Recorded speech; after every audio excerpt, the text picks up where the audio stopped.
তোমরা যারা ক্যালকাটা ইউনিভার্সিটির আন্ডারে 4th সেমিস্টার রাষ্ট্রবিজ্ঞান অনার্স কোর্সের ছাত্রছাত্রী আছো, তোমাদের জন্য আজকে ক্লাস খুবই গুরুত্বপূর্ণ।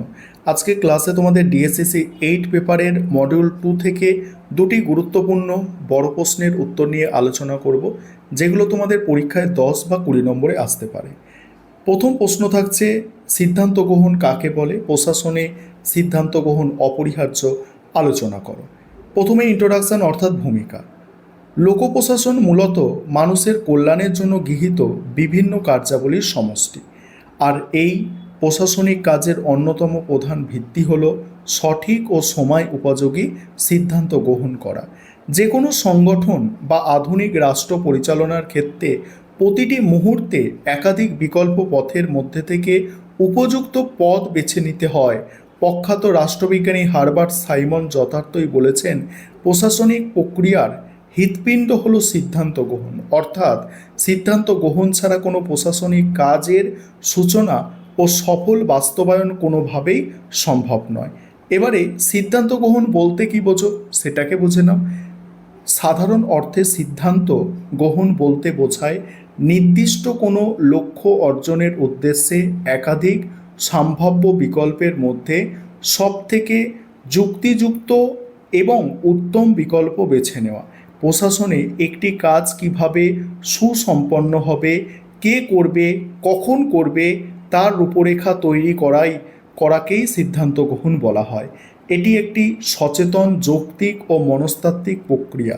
সিদ্ধান্ত গ্রহণের অর্থ শুধু একটি নির্দিষ্ট বিষয়ে হ্যাঁ বা না বলা নয়, বরং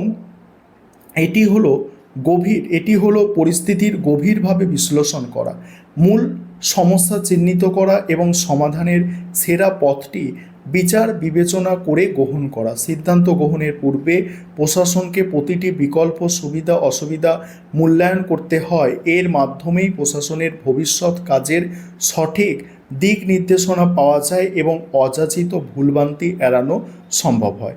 তারপরে প্রশাসনের সিদ্ধান্ত গ্রহণের অপরিহার্যতা, এই পোর্শনটা এবারে তোমরা বুঝে নাও।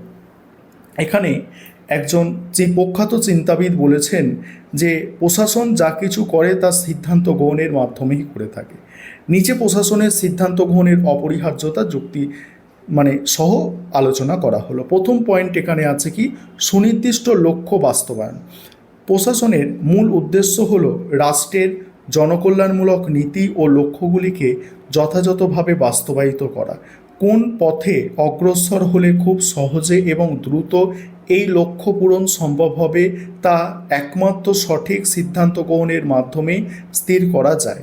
লক্ষ্যহীন ও সিদ্ধান্তহীন প্রশাসন কখনোই সফল হতে পারে না। নীতির সফল রূপায়ণে সিদ্ধান্তের গুণগত মানের ওপর নির্ভরশীল। তারপরে দ্বিতীয় পয়েন্ট হচ্ছে সমস্যার দ্রুত ও সঠিক সমাধান। দৈনন্দিন প্রশাসনিক কাজ পরিচালনা করতে গিয়ে প্রতিনিয়ত নতুন নতুন জটিল সমস্যার উদ্ভব হয়। এই সমস্যাগুলিকে দ্রুত মোকাবিলা করার জন্য প্রশাসনকে সঠিক সময়ে উপযুক্ত সিদ্ধান্ত গ্রহণ করতে হয়। সিদ্ধান্ত নিতে বিলম্ব হলে ছোট সমস্যাও বড় আকার ধারণ করতে পারে এবং প্রশাসনিক অচল অবস্থা তৈরি হতে পারে। তারপরে সম্পদের যথাযথ সদ্ব্যবহার। সরকারের হাতে সাধারণ মানুষের সেবা করার জন্য নির্দিষ্ট পরিমাণ অর্থ, সময়, সম্পত্তি ও জনবল থাকে। সঠিক ও সুচিন্তিত সিদ্ধান্তের মাধ্যমে প্রশাসন এই সীমিত সম্পদের সর্বাধিক সদ্ব্যবহার নিশ্চিত করতে পারে, যাতে কোনো প্রকার অপচয় না হয়। এর ফলে কম খরচে অধিক জনকল্যাণ সাধন করা সম্ভব হয়। তারপর হচ্ছে কর্মীদের মধ্যে সমন্বয় সাধন ও সংঘাত রোধ। একটি প্রশাসনিক সংগঠনে অসংখ্য কর্মী ও বিভিন্ন বিভাগ থাকে। কে কোন দায়িত্ব পালন করবে এবং কার সাথে কারা কিভাবে যোগাযোগ থাকবে সে বিষয়ে সুস্পষ্ট সিদ্ধান্ত না থাকলে সংগঠনে বিশৃঙ্খলা দেখা দেয়। সঠিক সিদ্ধান্ত গ্রহণ কর্মীদের মধ্যে শৃঙ্খলা, সহযোগিতা ও সমন্বয় বজায় রাখে এবং আন্তঃবিভাগীয় সংঘাত দূর করে কাজের পরিবেশ সুস্থ রাখে। তারপর পরিবর্তনশীল পরিস্থিতির সাথে মানিয়ে নেওয়া। সমাজ, অর্থনীতি, প্রযুক্তি ও রাষ্ট্র সর্বদা পরিবর্তনশীল। এই পরিবর্তনের পরিস্থিতির সাথে সামঞ্জস্য রেখে প্রশাসনকে নতুন নীতি প্রণয়ন করতে হয়। যে কোনো বলছে যেমন কোনো প্রাকৃতিক দুর্যোগ, অর্থনৈতিক সংকট বা জরুরি অবস্থার সময় প্রশাসনকে দ্রুত নতুন সিদ্ধান্ত নিতে হয়। যুগোপযোগী সিদ্ধান্ত গ্রহণের ফলেই প্রশাসন আধুনিক, প্রাসঙ্গিক ও গতিশীল থাকে। এবারে উপসংহার দিয়ে প্রশ্নের উত্তর শেষ করতে হবে। আজকে ক্লাসের দ্বিতীয় প্রশ্ন হচ্ছে আমলাতন্ত্র সম্পর্কে কার্ল মার্কসের ধারণা। মোস্ট ইম্পর্টেন্ট প্রশ্ন, অ্যান্সারটা ভালো করে শুধু বুঝে নাও। আর আরেকটা বিষয় তোমাদের এখানে বলি, তোমাদের জন্য অনলাইন কোচিং ক্লাস চলছিল, সেটা আমাদের স্টপ হয়েছে কারণ আমাদের সিলেবাস কমপ্লিট। এবং তোমরা যদি স্টাডি মেটেরিয়ালকেও পারচেস করতে চাও বা পরবর্তী সেমিস্টারে অ্যাডমিশন নিতে চাও তাহলে আমাদের সঙ্গে যোগাযোগ করতে পারো। দেখো, ভূমিকা দিয়েই শুরু করা হচ্ছে। আধুনিক রাষ্ট্রবিজ্ঞানে জনপ্রশাসনে আমলাতন্ত্র একটি অত্যন্ত গুরুত্বপূর্ণ আলোচ্য বিষয়। সাধারণ অর্থে আমলাতন্ত্র বলতে স্থায়ী, পেশাদার ও বেতনভোগ সরকারি কর্মচারীদের শাসনকে বোঝায়। তবে কার্ল মার্কস ও তার অনুগামীরা সমাজ ও রাষ্ট্র বিশ্লেষণে আমলাতন্ত্রকে সম্পূর্ণ ভিন্ন এক সমালোচনামূলক দৃষ্টিকোণ থেকে বিচার করেছেন। তিনি আমলাতন্ত্রকে সমাজের নিরপেক্ষ পরিচালক হিসাবে মানতে নারাজ। প্রখ্যাত রাষ্ট্রবিজ্ঞানী রালফ মিলিব্যান্ড মার্ক্সীয় তত্ত্বের মূল সুরটি তুলে ধরে বলেছেন, পুঁজিবাদী রাষ্ট্রে আমলাতন্ত্র হলো এমন এক ব্যবস্থা যা মূলত শাসক বুর্জোয়া শ্রেণীর আধিপত্য ও স্বার্থকেই সংরক্ষণ করে। মার্ক্সের মতে আমলাতন্ত্র হলো শ্রেণী শোষিত সমাজে পুঁজিপতিদের আধিপত্য বজায় রাখার একটি সুসংগঠিত হাতিয়ার। এবারে আমলাতন্ত্র সম্পর্কে মার্ক্সের ধারণা বা তত্ত্ব, এই পোর্শনটা বোঝো। মার্ক্সীয় দর্শনে আমলাতন্ত্রের উদ্ভব ও বিকাশকে সমাজের শ্রেণী সংগ্রাম এবং অর্থনৈতিক কাঠামোর প্রেক্ষাপটে আলোচনা করা হয়েছে। দার্শনিক হেগেল আমলাতন্ত্রকে রাষ্ট্রের সর্বজনীন স্বার্থ রক্ষাকারী একটি নিরপেক্ষ গোষ্ঠী হিসাবে বর্ণনা করেছিলেন, কিন্তু কার্ল মার্কস হেগেলের এই ধারণার তীব্র সমালোচনা করেন।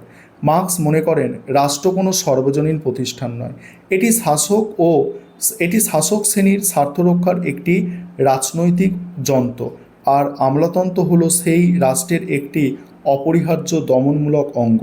পুঁজিবাদী ব্যবস্থায় বুর্জোয়া শ্রেণী নিজেদের শাসন টিকিয়ে রাখার জন্য পুলিশ, সেনাবাহিনী ও আমলাতন্ত্রের উপর নির্ভর করে। আমলাতন্ত্র সাধারণ মানুষের কল্যাণের নামে আসলে পুঁজিপতিদের ব্যক্তিগত সম্পত্তি রক্ষার পাহারাদের হিসাবে কাজ করে। এরা সমাজের সাধারণ স্বার্থের প্রতিনিধিত্ব করার ভান করে, কিন্তু বাস্তবে মুষ্টিমেয় ধনিক শ্রেণীর অর্থনৈতিক স্বার্থই সিদ্ধ করে। আমলাতান্ত্রিক ব্যবস্থায় সমাজের মানুষের সাথে রাষ্ট্রের এক গভীর বিচ্ছিন্নতা বা পরকীয়করণ তৈরি হয়।